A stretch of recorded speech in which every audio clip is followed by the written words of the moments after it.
2 days before my final exams, my dad sold my laptop to buy my brother a gaming setup and told me to figure it out. So I left home and came back to let them watch me succeed without them. If you told me 5 years ago that I'd build a multi-million-dollar tech company out of a borrowed laptop and a half-eaten protein bar, I would have laughed in your face. Not because I didn't think I could do it, but because back then I still believed my family would be proud of me, that they'd support me, that they'd see me. My name's Aaron.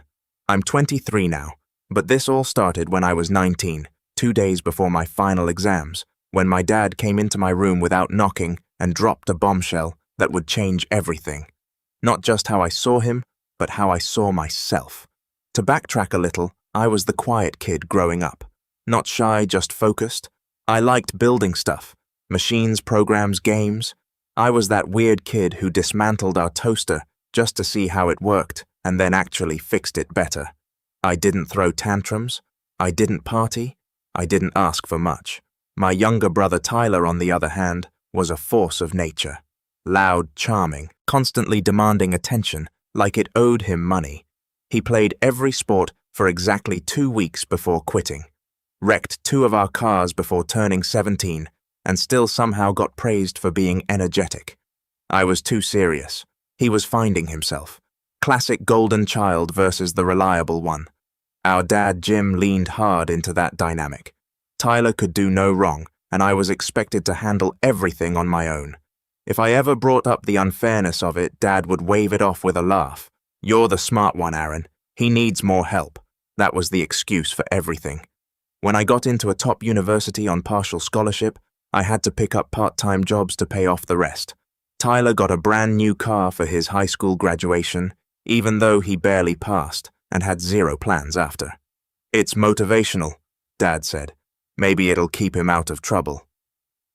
By my final year, I had scraped together enough savings and birthday money to buy myself a second-hand laptop. It wasn't fancy, but it got the job done. That laptop was my lifeline. Every project, every assignment, every prototype I built for my senior portfolio lived on it. I kept it spotless, updated, always charged.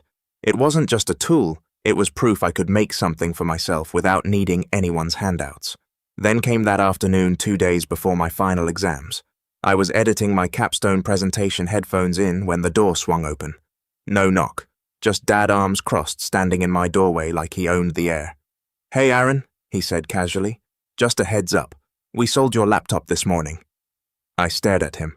I thought he was joking. I actually laughed. "What, Tyler's birthday's next week. He's been wanting a gaming setup. Figured he deserves it, you know, to relax and unwind a little." My brain froze. I felt my heart start pounding in my ears. "You sold my laptop, my school laptop, the one with all my files." Dad shrugged like I'd asked if he wanted a sandwich. "Yeah, you've got your exams coming up, right? I figured you'd back stuff up somewhere." I hadn't. I'd been working around the clock, barely sleeping. There wasn't time to do a proper backup, and even if I had, I didn't have extra storage lying around. That laptop was everything. "How am I supposed to finish my finals?" I asked, my voice cracking before I could stop it. "You're resourceful," Dad said simply, already walking away. "Figure it out." He didn't even look at me, just left me standing there, the walls of my room closing in like they were laughing too. I went downstairs. Tyler was in the living room, grinning like a 5-year-old with a sugar high. He was setting up a massive curved monitor, a brand new tower humming next to it. RGB lights flashing like a wraith. My laptop, my scratched-up, sticker-covered, dependable laptop, was nowhere in sight. "You like it?" he asked, not even looking at me. Dad said I needed something stress-free after all that drama with Kayla, his ex. They'd dated for 3 months, broken up because she found someone with an actual job, and Tyler had moped around the house for a week like he'd been widowed. "I needed that laptop," I said quietly. He rolled his eyes. "Dude, it was old. You're lucky someone even paid for it." That night I didn't sleep. I stared at the ceiling, stomach tight, trying to figure out what I was going to do. Professors weren't going to care that my family gutted my future because my brother needed to blow off steam in Valorant. There was no money to replace the laptop, no sympathy, no backup plan. But there was one thing I had an offer. A weird one from a niche tech training program in Nevada I'd applied to on a whim 6 months earlier. It wasn't college accredited, and it didn't pay, but they accepted a few people each year who showed promise, gave them hands-on experience, and connected them to real-world startups. The kind of thing you only do if you have no other options or a death wish. That night, I opened my closet, packed one backpack, just clothes, some notes, my old phone charger, and left a note on my desk. Not for them, for me. You're resourceful. Figure it out. I was gone before sunrise. For 4 years I didn't speak to them. Not because I was angry, not just because I was angry, but because I needed distance space to rebuild, to stop hearing their voices in my head every time I second-guessed myself. To remember what it felt like to make a decision that didn't end with me being the backup plan. They didn't call, didn't ask where I'd gone. Maybe they assumed I'd come crawling back once I realized how cold the world was without their roof over my head. Instead, I found something better than a roof. I found my people. But I'll get to that, because 4 years later, just when I thought I'd finally put them in the rear view, an email from Dad. Subject line, "Hey buddy, need a favor." And the second I opened it, everything came rushing back. The dismissal, the shrug, the smirk on Tyler's face as he booted up his gaming rig with my dreams still loaded on the hard drive. I clicked the email, and when I saw what he was asking for, my hands clenched so tight I nearly cracked the mouse. That was the moment I knew it was time. Not to reconnect, not to forgive, but to respond. And this time they'd hear me loud and clear. But not in words, not at first, because what I sent back was louder than anything I could have said. And that's when everything really began to unravel. "Hey buddy, need a favor." The subject line was so casual, it felt like a slap, like someone showing up after 4 years of silence with a smile and a hand outstretched, not to shake yours, but to take something from it. I finally clicked. The message was short, barely 2 paragraphs. No greeting, no real update, no mention of where I'd gone or what I'd done since disappearing without a trace. Just Dad's typical bluntness dressed up as a friendly request. "Hey, Aaron, hope you're doing great. I've been meaning to reach out for a while now. Tyler's getting engaged next month. Yep, big news. We're throwing a party for him and Chelsea at the Lakeside Event Hall. Nothing crazy, but it's going to be a big night for the family, and we'd love to have your support. Everyone's chipping in. Think you could help out with some of the expenses? Let me know. Anything helps. Proud of you, son." I read it again. Everyone's chipping in. Everyone. I hadn't heard from a single family member in 4 years. Not when I dropped out of school. Not when I took a Greyhound across the country with $180 in my bank account and no plan other than figure it out. Not even when I got featured on a regional podcast for winning a citywide developer hackathon, the first real spark that led to my startup. But now I was family again, because Tyler was getting married. I didn't reply, not yet. I sat back in my chair, closed the email, and opened a browser tab. I searched their hometown, searched the event hall, looked up the date, scanned through Facebook posts like a detective assembling a case. Tyler's profile was private, but Chelsea's wasn't. She had posted a countdown photo. Only 38 days until I marry my best friend, followed by a picture of them holding hands in front of a Tesla. His Tesla, of course. Scrolling down, I found it dated nearly a year ago. Can't believe it. Thank you, Dad, for helping us start our future with this beauty. Road trips coming soon? I zoomed in. Same driveway I used to shovel in the winter while Tyler rested his back. Same smug look on Dad's face as he handed over the keys. Same patterns. Same golden child treatment. And here he was again, standing center stage, expecting everyone to orbit around his son's big moment like obedient satellites, me included. The part that got me wasn't the Tesla. It wasn't even the party. It was the assumption that I'd just forgotten that time had erased everything, that I'd gone from a disposable background character to a willing ATM just because they needed a few extra bucks for shrimp cocktail and string lights. I didn't respond, but the memories started flooding back faster than I could stop them. That final year of school after I left home was brutal. I couch-surfed with a classmate for a few weeks, ate cup noodles so often I started dreaming in sodium. I worked weekends repairing cracked phone screens at a kiosk in the mall just to afford a new second-hand laptop. I wasn't resourceful. I was desperate, but desperation builds something. Pressure, sure, but also clarity. And clarity, once it settles in, doesn't fade, not when it's forged in the fires of betrayal. One night I caved and called home. This was maybe 3 months after I'd left. I was sleep-deprived, overworked, one coffee away from a breakdown. I didn't even know why I was calling. Maybe I just wanted to hear someone tell me they missed me, that I mattered. Dad picked up. "Oh, hey. Not Aaron. Not where are you. Not are you okay. Just oh, hey." I asked if he had a few minutes. He said he was driving to a basketball game with Tyler. "Can you make it quick?" I told him I was struggling, that I was trying to finish my capstone on an older machine, that I was building a prototype, but the processor was too weak and the laptop kept crashing. I didn't ask for money, just if he had any old parts lying around. He used to build computers when we were younger. Our garage was full of outdated tech wires tangled in boxes like forgotten spaghetti. There was a pause. "Then I'll check." He never did. A week later, I saw a photo on Facebook. Tyler sitting in a new gaming chair, triple monitor setup, LED lights under the desk like some spaceship control panel. The caption, "Dad upgraded the rig. Can't wait to stream from here." I remember sitting in the dark, staring at the screen, feeling something in my chest break. Not snap, just quietly give up like a string under too much tension. I realized then I was never going to be seen. Not in that house, not by him. That was the moment I truly left, not just physically, emotionally, mentally. I stopped hoping. Back in the present, I scrolled through Chelsea's profile again and saw something new, a post from just a few hours earlier. They'd mailed out the invitations. Apparently they were going all out. Custom calligraphy, gold foil lettering, a destination wedding planned for the fall. I wasn't invited, of course, just chipping in. A ghost with a checkbook. That's when the final flashback hit, the real breaking point. It wasn't the laptop. It wasn't even the call. It was the voicemail months later, long after I stopped reaching out.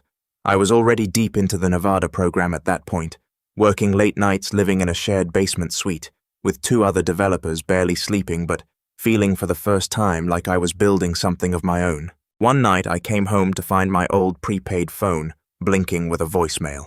I hit play. It was Dad. "Hey, just wanted to let you know Tyler's being considered for that new esports team. I think the laptop really helped. Good call selling it. He's really thriving. You should be proud. Anyway, just checking in." I sat on the edge of the bed holding that phone like it might explode. "You should be proud." He didn't even realize what he was saying. He sold my future, handed it to my brother, and now expected me to be proud. That night I threw the phone out the window, didn't even look to see where it landed. I've never told anyone that until now. So when the email landed 4 years later, asking for help with Tyler's engagement party, it wasn't just a favor. It was a trigger, a test to see if I still remembered what it felt like to be invisible. But I wasn't invisible anymore. Not even close. That week, our company had been featured in a glossy tech magazine under the Startups to Watch section. We were still small, sure, but growing profitable. I had investors asking for meetings, podcasts, asking for interviews. And there I was, front page. My name bold and clear. My company, my story.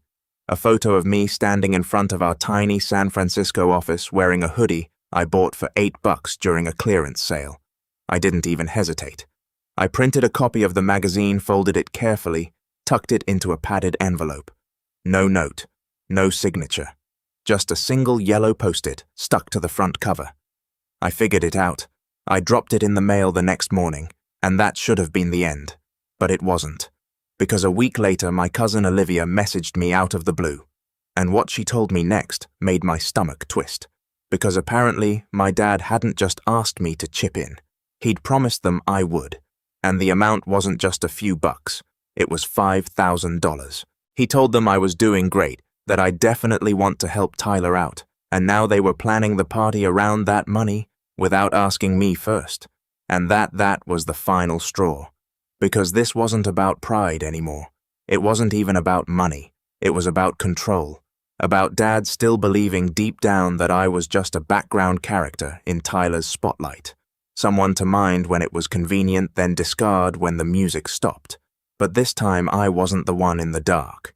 When I left home that night with just a backpack and a bitter taste in my mouth, I didn't feel brave. I felt broken. Angry, sure. But more than that alone. It wasn't a grand exit.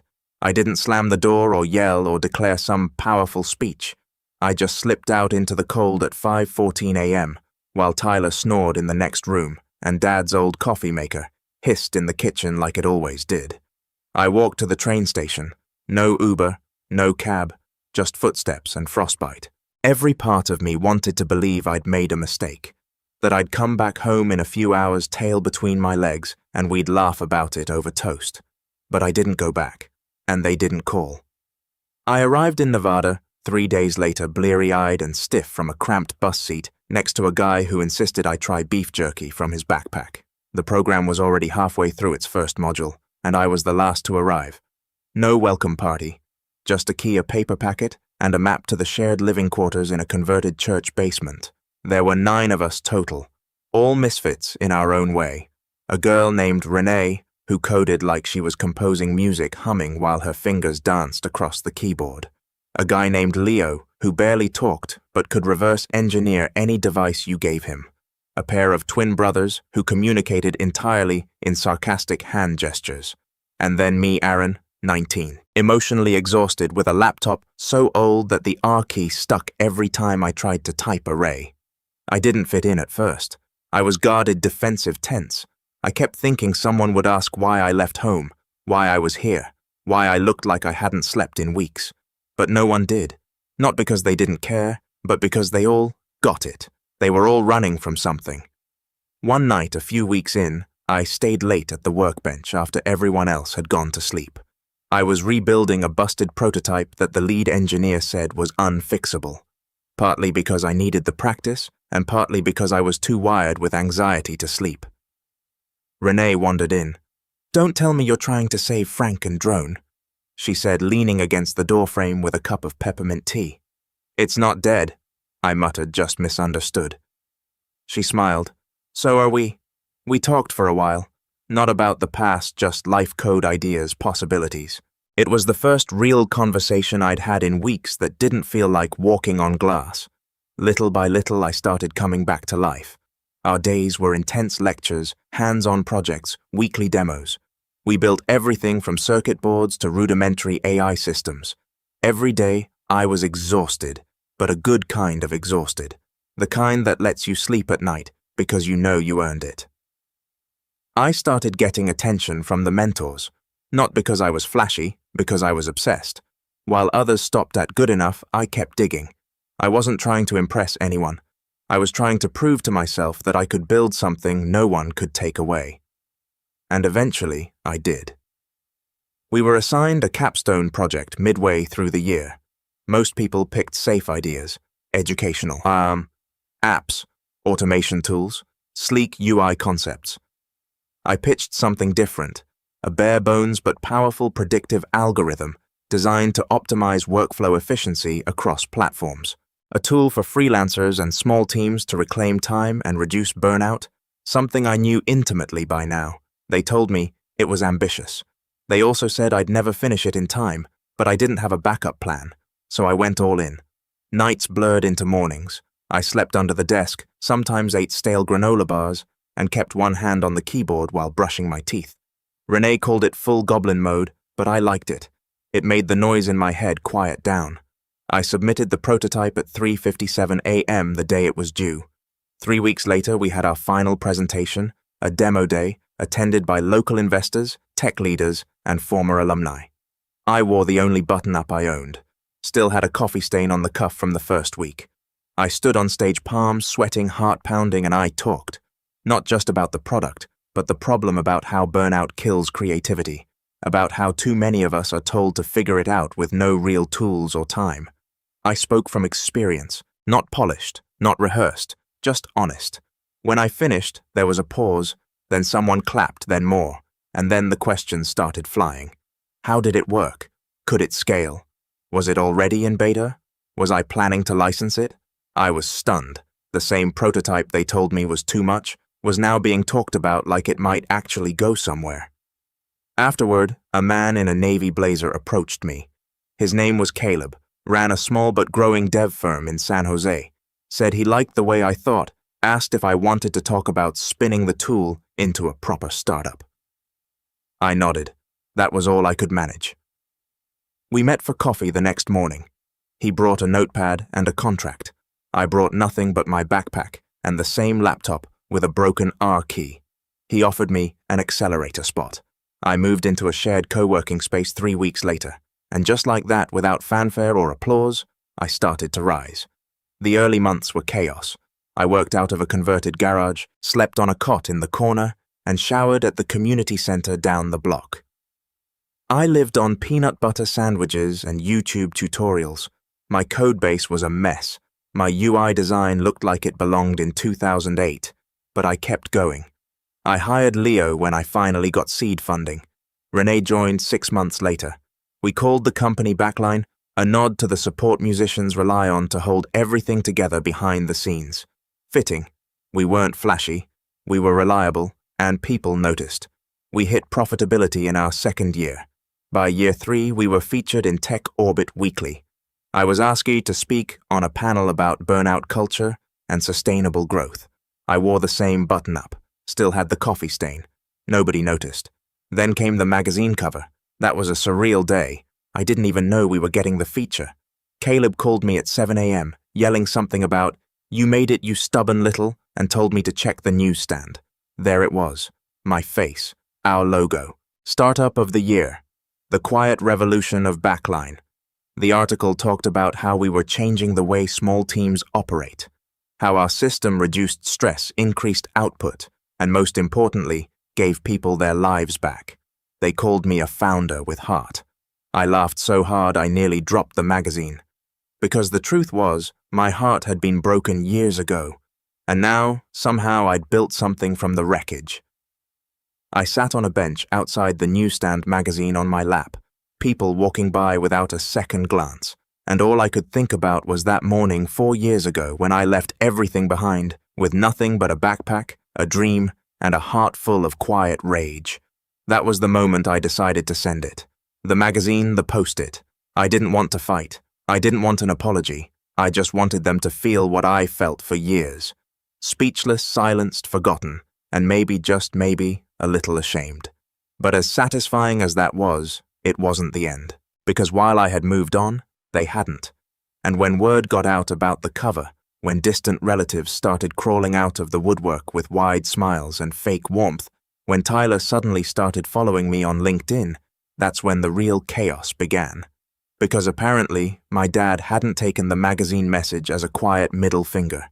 He took it as an invitation. It started with a phone call from an unknown number. I almost didn't pick up. I'd learned the hard way that unknown usually meant either a recruiter who hadn't read my profile or someone asking if I had a moment to talk about your internet service. But something made me answer. "Hello?" Silence for half a second. Then Aaron. I froze. I knew that voice. I hadn't heard it in 4 years, but it was unmistakable, deep, casual, like it was permanently leaning back in a chair. My father's voice. I didn't say anything. I just waited. "Hey, it's me, your dad." He said it like I might have confused him with someone else. Wow. I wasn't sure this number still worked. It didn't. Not really. It was one of my old burner numbers tied to a shared line I'd forwarded for business reasons. The fact that he got it meant he'd been looking for it. I saw the magazine, he continued when I didn't speak. "Pretty amazing stuff. Startup of the year. That's huge." I showed it to a couple of people at the office. "Everyone's proud of you." I finally said, "You don't know anyone at your office reads Tech Orbit." He laughed awkwardly. "Well, yeah. No, I meant the folks in town. You know, church friends, people at the gym. Everyone's talking." I could feel my jaw tightening. He hadn't reached out when I was sleeping on a cot in a converted storage unit. But now that I had press coverage and maybe a little money in the bank, I was suddenly newsworthy. "Anyway," he went on, "I was thinking maybe we could reconnect. Water under the bridge and all that. Tyler's wedding is coming up in a few months. And I know things have been rocky, but I figured now that you're doing well, maybe you'd want to help out. Could be a chance to show your face again." There it was, the pitch, the real reason for the call. I almost laughed. Show my face like I was a family asset they were dusting off to put in a display case. "Help out," I repeated. With what, well, Tyler and Chelsea were thinking of making the engagement party more of a weekend thing. Rent out a vineyard, bring in catering. Real classy, you know, the family's contributing but we're a little tight. So if you could, I hung up, just like that. Didn't say a word, didn't give him the satisfaction of hearing my voice. I stared at the screen for a long time afterward, heart racing, not out of anger, but something colder, cleaner. I wasn't 19 anymore. I didn't need to argue.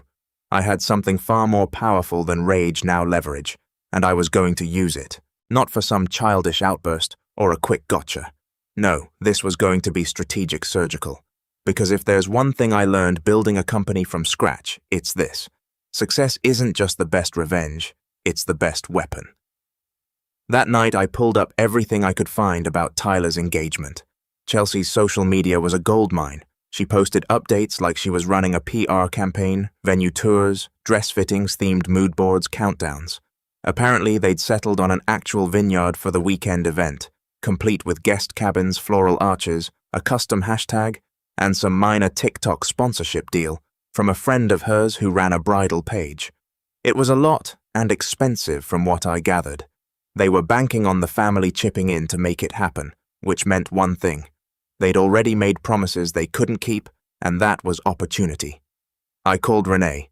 "Tell me you're not inviting me to some weird coda retreat again," she said as she picked up.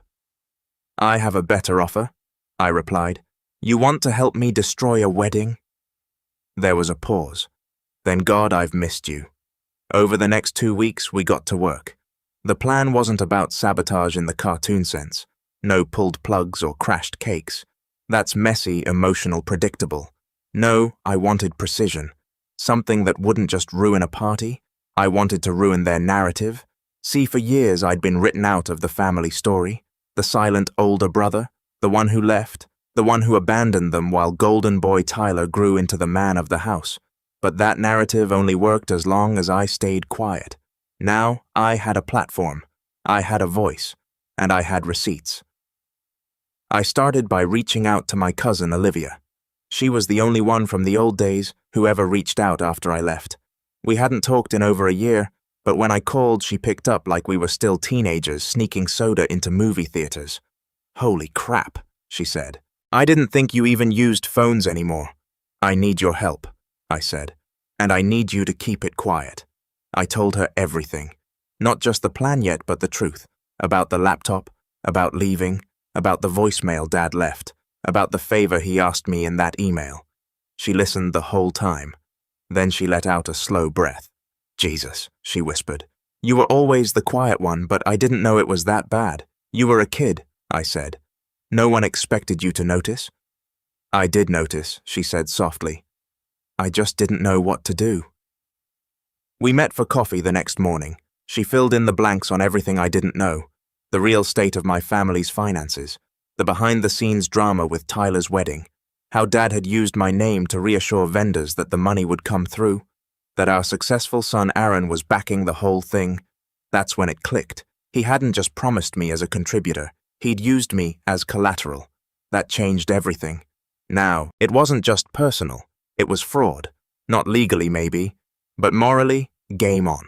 Renee and I started crafting a website, simple, elegant, and vaguely wedding-related. We called it Backline Moments, posing as a boutique consulting firm that specialized in event support systems. Basically a fake sister brand of our real company, but with enough crossover to look legit. Then we reached out to the Vineyard as potential investors.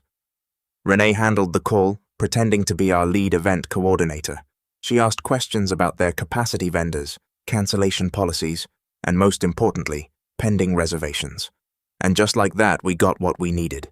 The booking was under my dad's name, confirmed but only partially paid. The full amount was due 30 days before the event, which meant one thing: the clock was ticking. We didn't need to cancel the event, we just needed to wait. And then when the deadline passed and the payment didn't come through, we'd step in with an offer. Not to ruin the party, but to buy it out. Completely. Same date, same space, same vendors. Just not for Tyler. The idea was insane, petty, vindictive, and I'd never felt more alive.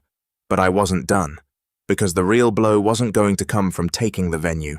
It was going to come from the speech I planned to give the night before the engagement party. At a charity gala my company was sponsoring, in their hometown, with media in attendance and every local name on the guest list, including some of the same people invited to the wedding. The topic: the cost of invisible labor. What happens when quiet people get loud? I wasn't going to name names. I didn't have to. I was going to tell my story clean, raw, and clear, not out of bitterness, but out of truth. The vineyard called my father exactly 30 days before the engagement party. I knew because I timed it. That morning I sat at my desk in the backline office sipping black coffee, while Renee gave me a subtle thumbs up from across the room. She'd just received the automated notice from the venue, confirming that their deadline had passed. No final payment, no contingency plan. The entire weekend event catering cabin's floral setup, the vineyard itself, was now back on the market. Within 2 hours, the venue got a new call from me. Well, technically from our legal rep. We submitted a formal request to rent out the entire space, same date, same weekend. Payment in full, up front, along with a generous early bonus for any vendors willing to stick with us. They signed immediately. Why wouldn't they? We were organized. We had a business front and we paid on time. And just like that, the rug was gone. The wedding weekend they'd planned for months, hours now. Renee called it the Corporate Wellness Retreat. A bit theatrical, but the name wasn't important. What mattered was the location, the audience, the timing, and the message. Meanwhile, my cousin Olivia had quietly started planting seeds. A story here, a comment there. Subtle nudges in group chats that Tyler wasn't as financially stable as he claimed, that maybe their family was spreading itself thin, that someone should probably ask Aaron what he thought of all this. But I didn't respond. Not yet. I waited because the real play came the night before. The gala. Backline had grown rapidly in the last few months, enough that we started expanding into mental health and sustainable work models. We partnered with a local nonprofit in our hometown, Quiet Forward, an initiative to help underfunded students access tech tools and mentorship. It felt full circle, and conveniently, the charity gala for that initiative happened to fall the night before Tyler's cancelled engagement party. And it just so happened to be in the exact same town, held at the Civic Arts Center. Same people invited, same families, same social circles. All I had to do was show up. They billed me as the keynote speaker. The title, The Invisible Cost of Being the Reliable One. I stepped up to the mic in front of a crowd of maybe 120. Familiar faces filled the room. Old neighbors, teachers, even some of Dad's old colleagues. Tyler and Chelsea weren't there, but I didn't expect them to be. Dad was. Sat in the back, flanked by 2 men I didn't recognize. He looked like he hadn't slept. Good. I took a breath and I spoke. I told them about a teenager who taught himself how to code on library computers, who saved up for months to buy a laptop he needed for school, who came home one day to find it gone sold so his younger brother could have a gaming rig to unwind. I didn't name names, but I saw the room shift.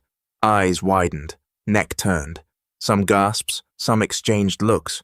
I told them about leaving home, about sleeping on couches, about working late into the night on machines, held together with tape and borrowed parts, about being told to figure it out, and doing just that while no one bothered to ask if he'd even made it out alive. I paused. Then I held up a copy of the Tech Orbit magazine, the same one I'd mailed to Dad.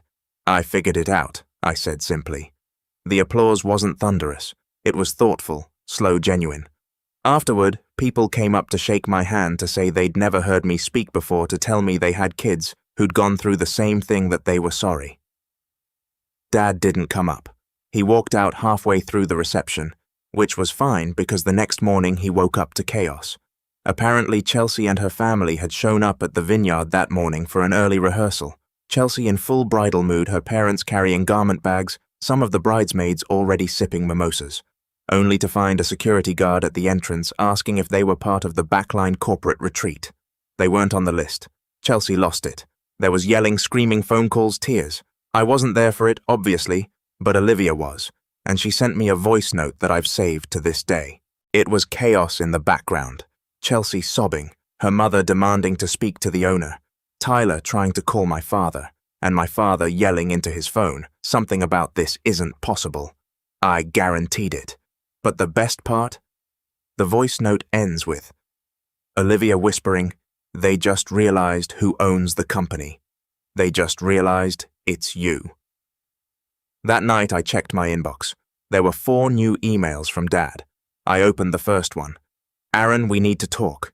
The second, "You've embarrassed this family." The third, "You need to fix this now." The fourth, "Please." I didn't respond, but I did forward them all to Renee. She wrote back 2 words, "We won."